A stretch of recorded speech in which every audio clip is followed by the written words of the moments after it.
मित्रांनो नमस्कार. तुमचं माझ्या युट्यूब चॅनल मध्ये स्वागत आहे.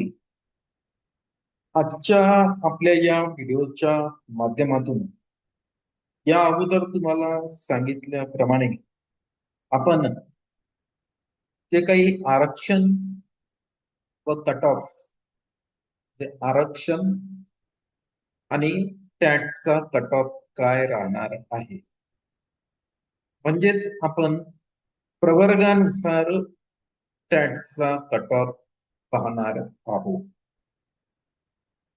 आणि टॅटचा कट ऑफ हा प्रवर्गानुसार पाहत असताना आज आपल्याला त्या प्रवर्गामध्ये असणाऱ्या समांतर आरक्षणाचा सुद्धा विचार करायचा.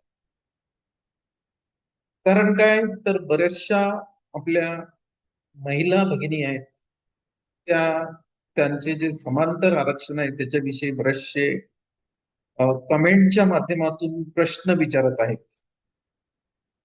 तर त्यांच्या दृष्टिकोनातून सुद्धा हा जो समांतर आरक्षणाचा प्रश्न आहे हा महत्वाचा आहे. याच्यामध्ये माजी सैनिक पण आहेत, खेळाडू पण आहेत, त्यानंतर अंशकालीन पण आहेत, भूकंपग्रस्त पण आहेत, दिव्यांग पण आहेत आणि अनाथ पण आहेत. या सर्वांना त्या त्या प्रवर्गामध्ये समांतर आरक्षण दिलेलं आहे आणि त्या समांतर आरक्षणाचा सुद्धा आपल्याला विचार करायचा आहे. म्हणजेच माझा सांगण्याचा उद्देश आहे की आज आपल्याला एका विशिष्ट प्रवर्गाचा कट ऑफ तर बघायचाच आहे, त्यासोबत त्या प्रवर्गामध्ये जे काही समांतर आरक्षण आहे त्या आरक्षणाचा सुद्धा कट ऑफ बघायचा आहे. चला तर मग आता मी एक स्क्रीन शेअर करतो, त्याच्यानंतर कॅल्क्युलेटर पण त्याच्यामध्ये आहे. त्या कॅल्क्युलेटरच्या सहाय्याने आपण हा जो कट ऑफ आहे, म्हणजे सेफ झोन मध्ये कोण आहे, सेफ झोन मध्ये राहण्यासाठी टॅटची जी काही गुणवत्ता आहे ती किती असायला पाहिजे आणि आपण हा कमीत कमी आकडा काढला. या कमीत कमी आकड्यापेक्षा जास्त असणारी जी काही मंडळी तो आकडा व त्यापेक्षा जास्त स्कोअर घेणारी मंडळी ही सेफ झोन मध्ये आहे आणि यापेक्षा कमी स्कोअर घेणारी जी काही मंडळी आहे ती थोडीशी काही बाउंड्रीवर आहे आणि काही डेंजर झोन मध्ये आहे. तर या सर्वांचा आजच्या या व्हिडिओच्या माध्यमातून आपण विचार करणार आहोत. आपण रोज एक प्रवर्ग घेणार आहे. आज कुठला प्रवर्ग घेतोय ते आता या स्क्रीनवर इथं मी शेअर करतोय आणि याला आपल्याला डिटेल्स समजून घ्यायचं आहे.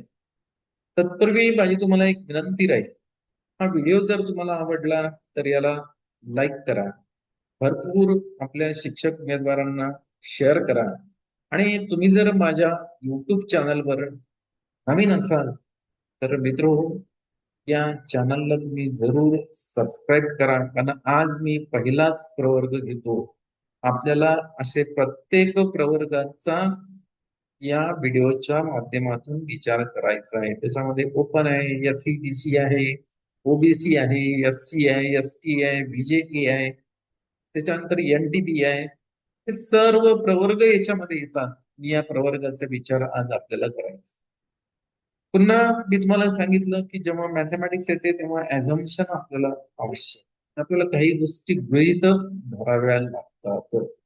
मग आता गृहीत काय धरायचे आपल्याला, तर सेल्फ सर्टिफिकेशन करणाऱ्या उमेदवारांची संख्या. मी या अगोदरच्या व्हिडिओमध्ये ती 1,70,000 घेतली, पण त्यानंतर काही अशा कमेंट्स आल्या होत्या की नाही सर ते 2,04,000, कोणी म्हणे 2,09,000. आज आणखी एक शिक्षक उमेदवार आहेत, त्यांनी सांगितलं की नाही, सेल्फ सर्टिफिकेशन करणारे जे काही उमेदवार आहेत त्यांची संख्या 1,70,000. ठीक आहे, जे असेल ते आपण आकडा केव्हाही बदलू शकतो. सेल्फ सर्टिफिकेशन झालेल्या उमेदवारांची संख्या जर 1,70,000 असेल तर इथं जे एकूण उमेदवार आहेत हे एकूण उमेदवार आपल्याला मित्र 1,70,000 घ्यायचे आहेत. हे झाले 1,70,000.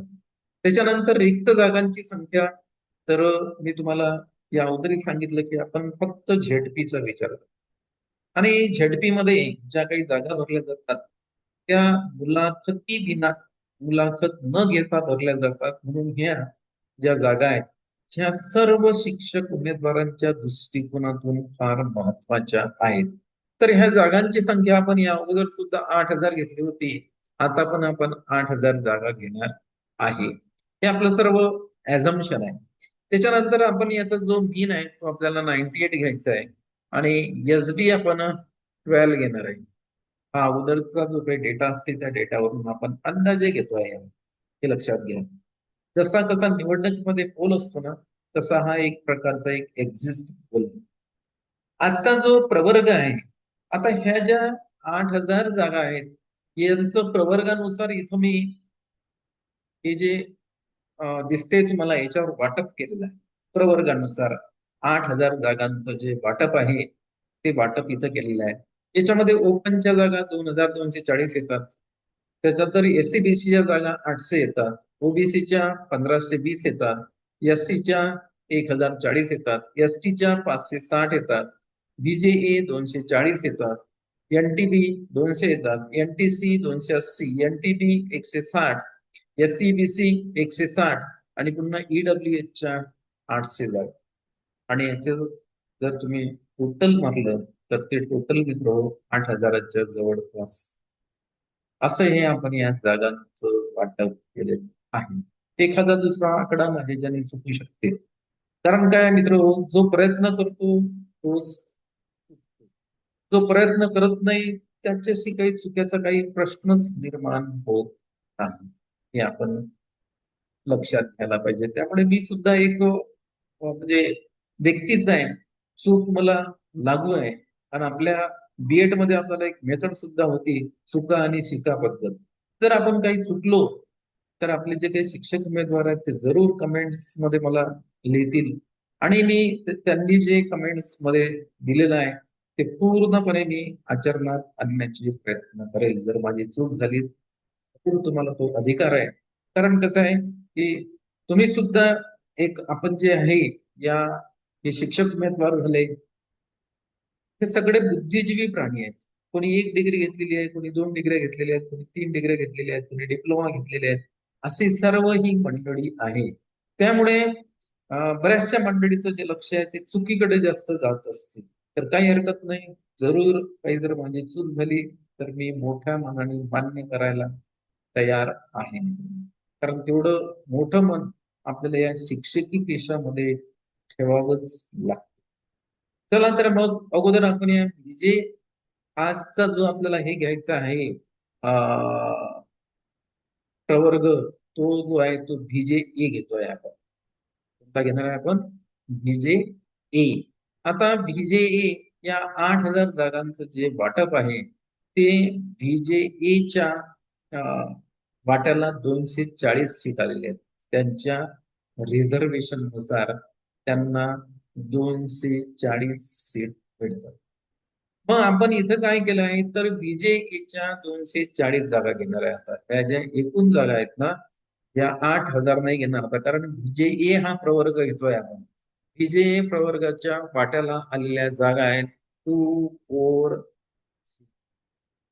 240 जागा ज्या आलेल्या आहेत त्यांच्या वाटेला 8,000पैकी त्यांच्या रिझर्वेशन नुसार त्यांच्या वाट्याला आलेल्या जागा आहेत 240. 40 दाखला इथे दिला मी. 1,70,000 ही आपलं सेल्फ सर्टिफिकेशन झालेल्या उमेदवारांची संख्या आहे. त्याच्यानंतर 98 आपण मीन घेतोय. नंतर एसडी घेतला आपण 12 आणि आता आपल्याला याचं कॅल्क्युलेशन बघा. इथं सिलेक्शन पर्सेंटेज काढलं आपण. सिलेक्शन पर्सेंटेजचा जो फॉर्म्युला आहे तो काय आहे तर B2 upon B1 multiplied by 100. B2 म्हणजे हा जो आहे ना हा बी चा कॉलम आहे. याच्यामध्ये B2 येते 240 जागा अपॉन B1 म्हणजे त्याला भागायला करायचे 1,70,000 आणि येणाऱ्या उत्तराला जर तुम्ही 100ने गुणलं तर तुमचं उत्तर येते 0.1412. आता याच्यावरनं तुम्हाला काय करायचं? याच्यावरनं तुम्हाला पर्सेंटाईल काढायचं. पर्सेंटाईल काढायचं म्हणजे पर्सेंटाईल काढायचं म्हणजे ही जे सिलेक्शन पर्सेंटेज आहे हे तुम्हाला 100 मधनं वजा करावं लागते. बघा इथं दिलेला आहे मी हा फॉर्म्युला 100 मायनस B6. B6 म्हणजे हा कॉलम आहे, इथं 6 आहे तर हा B6 आहे. या B6 ला आपल्याला 100 मधनं मायनस करायचंय, 100 मधून वजा करायचंय. मग 100 वजा 0.1412 जर तुम्ही कॅल्क्युलेटरनं केले तर त्याचं उत्तर येते 99.859. आणि याच्यावरनं काय करायचंय आपल्याला, याचा झेड स्कोअर काढायचा. आणि झेड स्कोअर काढायसाठी जसा तुम्ही 10th मध्ये 9th मध्ये लॉग टेबल यूज केला होता तसा हा झेड स्कोअर टेबल आहे. त्याला आपल्याला काय करायचंय, यूज करायचंय. बघा 99.85 याला जर आपण 100 न जर समजा हे केलं, पुन्हा डिवाइड केलं तर हे येते 0.9985. 0.9985. तर आता मी झेड स्कोअर टेबल घेतो. झेड स्कोअर टेबल मध्ये काय करायचं आपल्याला, हा 0. कारण याला 100 ने डिवाइड करायचं म्हणून हा येईल 0.9985. डिवाइड केलं की डेसिमल पॉइंट इकडे 2 स्थळ डाव्या बाजूला असतात, हे लक्षात. 0.9985. मग आता मी तुम्हाला हा झेड स्कोअर टेबल 0.9985 पाहायचे आपल्याला. बघा 0.9985 हा इथं आहे. 0.99 जेट्स. मग इकडे किती आला हा 2.9 हा या 2.9च्या म्हणजे आडवा आपल्याला रो पाहायचा आहे याचा आणि उभं हे कॉलम मध्ये पाहायचं आहे. म्हणजे एमच्या ठिकाणी त्याचा कॉलम येतो, तो कॉलम पाहू आपण. तो त्याच्यामध्ये ऍड करायचा आहे 2.9 मध्ये. काय करायचं त्याला, बघा हा इथं आहे, हा कॉलम मध्ये 2.9 येते, याच्यामध्ये सॉरी रो मध्ये 2.9 येते. आडवा जो असतो त्याला रो म्हणतो आपण. 0.9985 रो मध्ये 2.9 आलेला आहे. आणि आता याला काय करायचं आपल्याला, कॉलम मध्ये बघायचं आहे. आता आपण याला कॉलम मध्ये बघू. कॉलम एमच्या ठिकाणी येते त्याचा. कॉलमचा आकडा किती आहे ते पाहू आपण. 0. म्हणजे 2.9 प्लस 2.9 प्लस 0.06 हा 2.9 प्लस 0.06 2.96 येते. मग आता याच्यामध्ये 2.96 हा आला इथे 2.98 मध्ये थोडा फरक पडणार आहे कारण हे कॅल्क्युलेटर न ऍक्युरेट निघते, तो टेबल जातो. तेवढा फरक आला तो मायनर फरक आहे, त्याला काही असं फरक म्हणत नाही कारण नियर अबाउट आपण फिगर काढतोय. मग आता 2.9863 हा आला झेड स्कोअर. आता आपल्याला याच्या पुढच्या याच्यामध्ये काढायचंय लागणारे गुण म्हणजेच कट ऑफ आपल्याला काढायचं. कट ऑफ काढण्यासाठी काय फॉर्म्युला आहे हा इथं दिलेला आहे मी एफएक्टच्या पुढे. B3 plus in bracket B8 into B4. बघा हा B3 आहे, B3 हा इथं आहे 98. हे 3 नंबरच्या याच्यामध्ये आहे. हा इकडे 3 आहे आणि इकडे हा B आहे म्हणजे हा B3 आहे. हा आहे 98 प्लस B8. हा इथं B8 आहे, हे 2.9863 आणि त्याला मल्टिप्लाइड बाय B4 करायचं आहे म्हणजे हा SD न मल्टिप्लाय करायचा. म्हणजेच काय करायचं, 12 गुणला 2.9863 याचा गुणाकार करायचा, त्याच्यामध्ये हा 98 मिळवायचा. हा मिळवला की 133.84 हा कट ऑफ येतो. कुणाचा येतो हा VJ चा कट ऑफ येतो. कुणाचा येतो VJ चा कट ऑफ येतो. आता याला काय करणार आहे आपण, याला आता राऊंड अप करायचं आहे आपल्याला कारण कट ऑफ केव्हाही राऊंड अप मध्ये येते. मग याला राऊंड अप केला तर हा होतो 133 ला 0.84 आहे. 0.5 असेल तर पुढचा फिगर घ्यायचा, 0.5च्या खाली असेल तर मग सोडून द्यायचं त्यासाठी. आता हे 0.8 आहे म्हणजे 0.5 पेक्षा मोठा आहे म्हणून याला राऊंड अप केलाय आणि 134 केलाय. 134. आता आपल्याला सेफ स्कोअर काढायचा आहे म्हणजे सेफ झोन मध्ये जायचं आहे कारण ही झाली बॉर्डर. आता सेफ झोन मध्ये जायचं असेल त्यामध्ये 1 ऍड करायचा म्हणजे ते होईल 135. तर हा जो प्रवर्ग आहे ही जे ए इथं बघा हा आहे VJA या प्रवर्गाच्या जागा, या प्रवर्गाच्या वाट्याला 8,000 ज्या काही झेडपीच्या जागा आहेत, मुलाखती विनायक असं आपण गृहीत धरलं, तर त्या 8,000 पैकी यांच्या रिझर्वेशन नुसार VJAच्या वाट्याला 240 जागा आल्या आणि VJAचा जो स्कोअर आहे सेफ झोन मधला तो 135, म्हणजे 134 बाउंड्रीवर आहे, 135 सेफ झोन मध्ये आहे, म्हणजे यांचं सिलेक्शन होणार असा हा टेबल सांगते, मी नाही सांगत, टेबल सांगते यांचं सिलेक्शन होणार. आणि 134च्या समजा खाली असं पकडू आपण 133, 132, 130 पर्यंत सुद्धा हे सिलेक्शन मध्ये येऊ शकतात. कारण कसं आहे की 3-4 मार्काचा, 4-5 मार्काचा फरक याच्यामध्ये येऊ शकते, कारण ही नियर अबाउट एक अप्रॉक्सिमेटली मेथड आहे मित्र, हे लक्षात घ्या.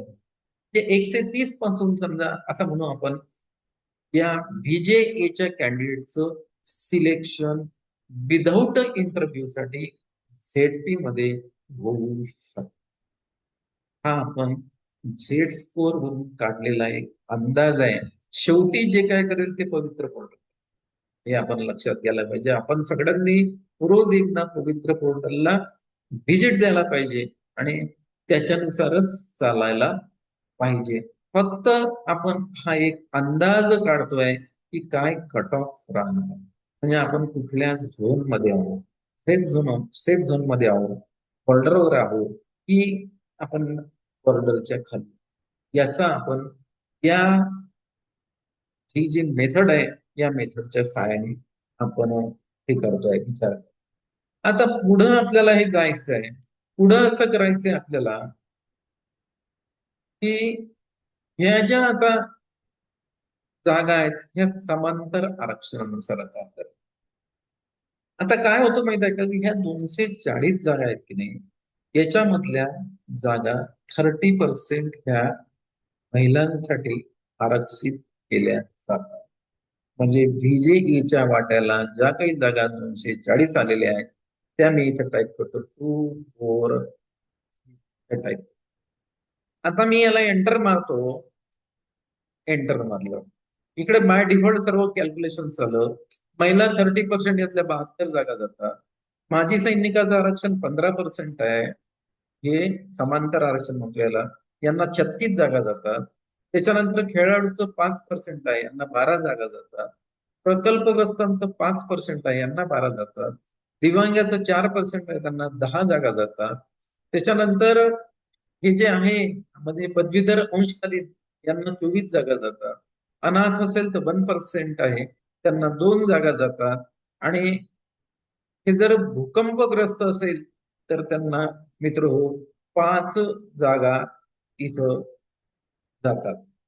अशा प्रकारे हा जो समांतर आरक्षणाचा हे आहे म्हणजे चार्ट आहे तो आपण इथं तयार केलेला आहे. तर आता यानंतर या समांतर आरक्षणानुसार आपल्याला याला त्याचा जो कट ऑफ आहे तो कट ऑफ काय राहणार आहे ते आता आपल्याला पुढं बघायचं आहे. तर हा जो टेबल तयार केला आपण, हा टेबल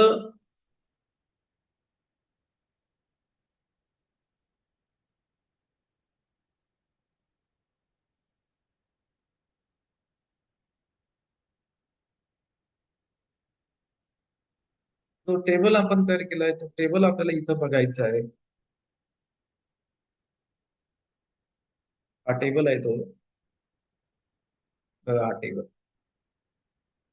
आता महिला ज्या आहेत त्यांच्या वाट्याला इथं 72 जागा, किती जागा आलेल्या आहेत 72.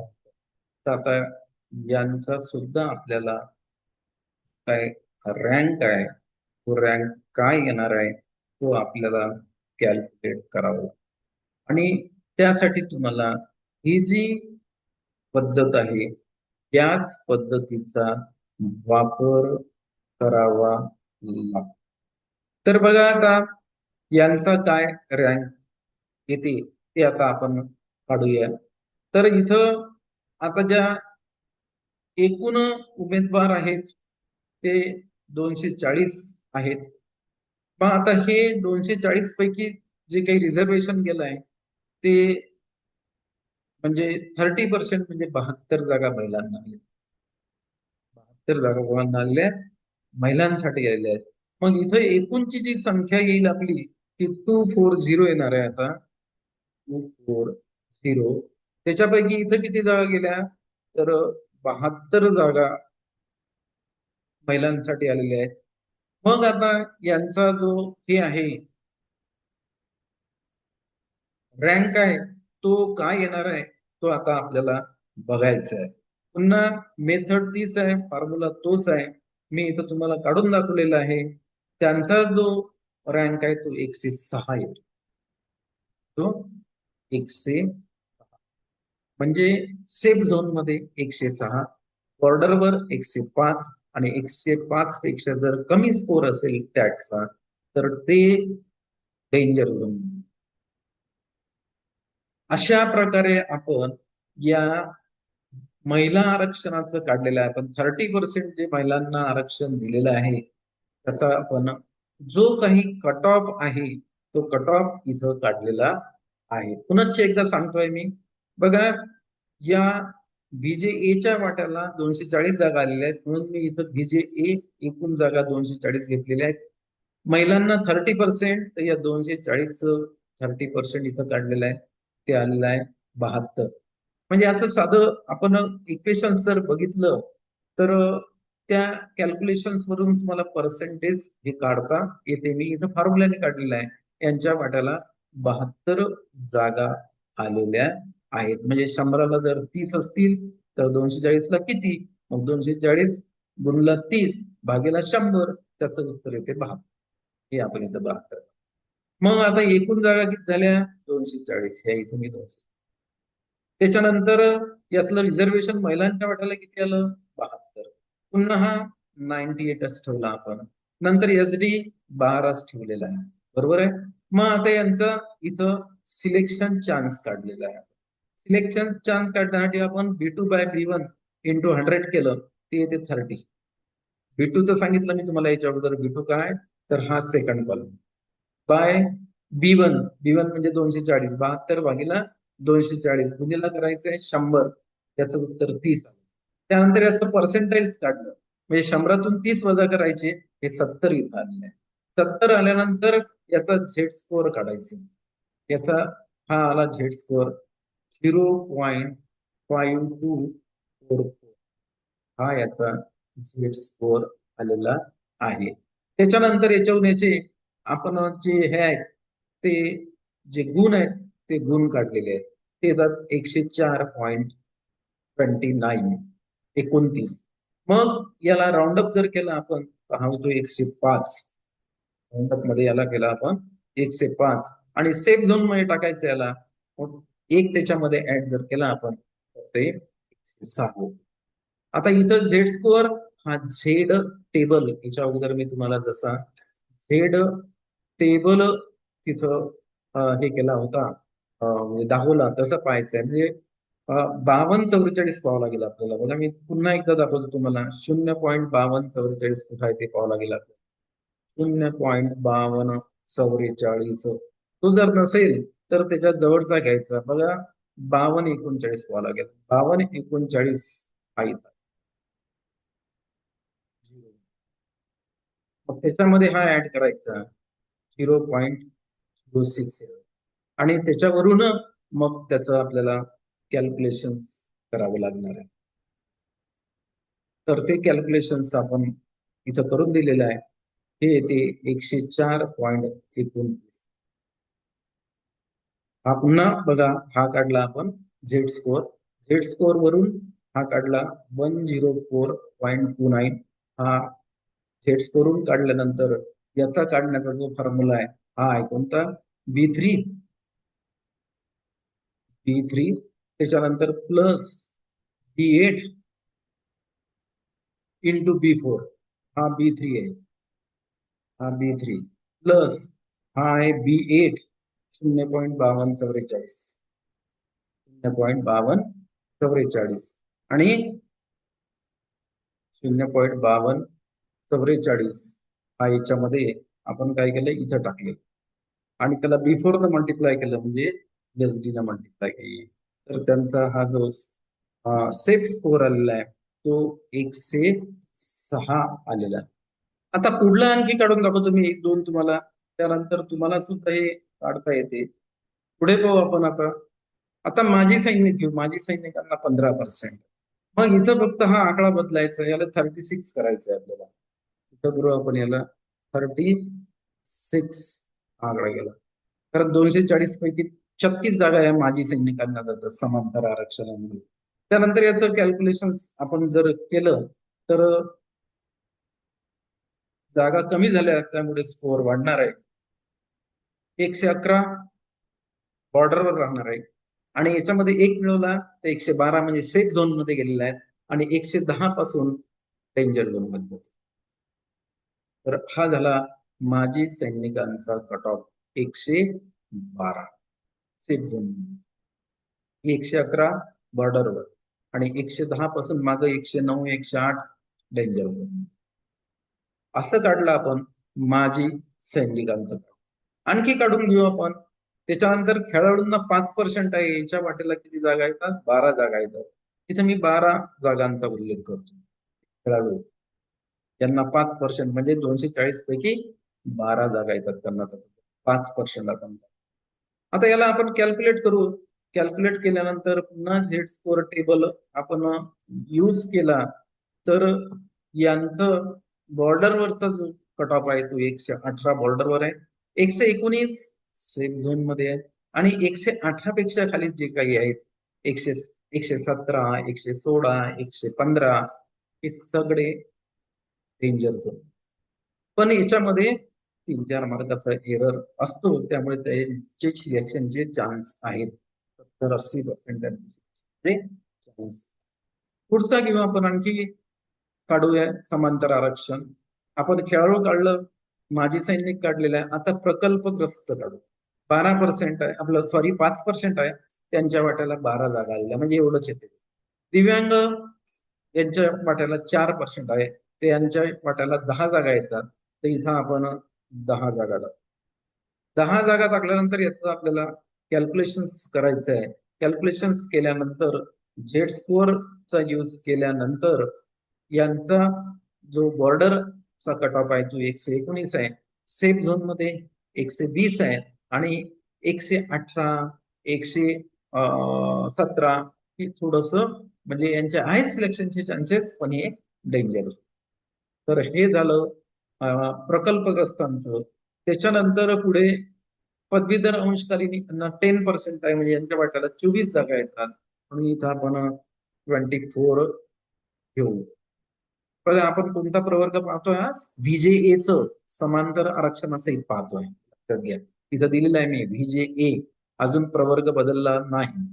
मग आता यांना इथं आपण 24 टाकल्या. 24 दिल्यानंतर यांचं पाहायचं आहे, कुणाचं आहे? पदवीधर अंशकालीन यांचा काय कट ऑफ राहणार आहे. तर यांचा कट ऑफ असा राहणार आहे की बॉर्डरवर 114 वाले, टॅटचा स्कोर ज्यांचा 114 आहे ते बॉर्डरवर राहतील. 115 सेफ झोन मध्ये आहेत आणि 113 112 थोडे म्हणजे यांचं सिलेक्शनचे चान्सेस आहेत, पण हे डेंजर. आता पुढला घेऊ आपण. हे झालं पदवीधर अंशकालीन. त्याच्यानंतर आहे अनाथ, यांना 1% आहे म्हणजे यांना 2 जागा दिलेल्या आहेत. मग 2 जागेचं काय कॅल्क्युलेशन होते ते अनाथवाल्यांचं. यांचं सुद्धा आता आपल्याला कॅल्क्युलेशन काढायचं आहे. तर यांचा जो हे येते सिलेक्शनचा स्कोर येते बघा, 127 बॉर्डरवर आहेत, 128 ज्यांचा टॅटचा स्कोर आहे ते सेफ झोन मध्ये आहेत आणि आपण जर 127च्या खाली 126 125 124 हे मित्र थोडे डेंजर झोन मध्ये, त्यांचा सिलेक्शनचा चान्स थोडाफार प्रमाणात येऊ शकते कारण तेवढ्या याच्यामध्ये एरर राहतोय. तर हे झाले अनाथ. आणि असंच जे भूकंपग्रस्त आहेत त्या भूकंपग्रस्तांचं सुद्धा आपण काढू शकतो. बघा भूकंपग्रस्तांना किती 2% आहे म्हणजे त्यांना 5 जागा आलेल्या आहेत. मग आता या 5 जागेचं आपल्याला घ्यायचं आहे. इथं आपण रिक्त जागांची संख्या 5 करूया. हे पास केलेली आहे. त्यानंतर याचं कॅल्क्युलेशन करायचे आपल्याला, तर या भूकंपग्रस्त जे काही आपले शिक्षक उमेदवार आहेत त्यांचा कट ऑफ काय राहील, तर 123 बॉर्डरवर राहतील. ज्या शिक्षक उमेदवारांचे टॅटचा स्कोर 123 आहे आणि ते भूकंपग्रस्त आहेत ते बॉर्डरवर राहणार आहेत. 124 सेफ झोन मध्ये जातात आणि 123च्या खाली आपण बघू तर ते 122, 121, 120 हे डेंजर झोन मध्ये जातात. तर आज आपण हा जो प्रवर्ग आहे तो घेतला VJA आणि VJA प्रवर्गाला त्यांच्या याच्यानुसार त्यांना जे दिलेलं आहे आरक्षणची जे टक्केवारी आहे ते 8,000पैकी 240 जागा त्यांच्या वाट्याला येतात. त्याचा कट ऑफ काढला आपण. त्यानंतर पूर्ण समांतर आरक्षण महिलांना जे आरक्षण आहे ते काढलं आपण, खेळाडूचं काढलं, माजी सैनिकांचं काढलं, प्रकल्पग्रस्तांचं काढलं, म्हणजे पूर्ण समांतर आरक्षण त्या कॅटेगरीचं आपण काढलं. आणि अशी एक एक कॅटेगरी आपल्याला आता रोज घ्यायची आहे. म्हणजे जे काही आपले शिक्षक उमेदवार आहेत ते त्यांचा प्रवर्ग सांगतात, सर माझा हा प्रवर्ग आहे, माझं होईल का? तर मित्र, याच्यावरून तुम्हाला तुमचा अंदाज घेऊ शकतो. आणखी पुनश्च एकदा सांगतो मी, विश्वास पवित्र ठेवायचा. हा एक आपण अंदाज व्यक्त कर. याच्यानुसार याचा फायदा एकच आहे की आपण जेव्हा प्राधान्यक्रम आपल्याला येतील तेव्हा प्राधान्यक्रम आपल्याला फार हुशारीने, प्राधान्यक्रम आपण हुशारीनं जर भरले ना तर आपण 99% याच्यामध्ये जे काही शर्यत आहे ना ते जिंकलेलो आहोत. फक्त 1%च आपल्याला त्या सिलेक्शनच्या प्रोसेस ते तिथं काहीच नाही आहे. जिल्हा परिषद मध्ये डॉक्युमेंट व्हेरिफिकेशन, तुमचे डॉक्युमेंट व्यवस्थित आहेत, तुम्हाला कोणच नाकारू शकत. तर ठीक आहे, आजच्या या चर्चेला मी पूर्ण विराम देतो. पुन्हा आपली भेट नंतरच्या व्हिडिओमध्ये होईल. धन्यवाद मित्रांनो.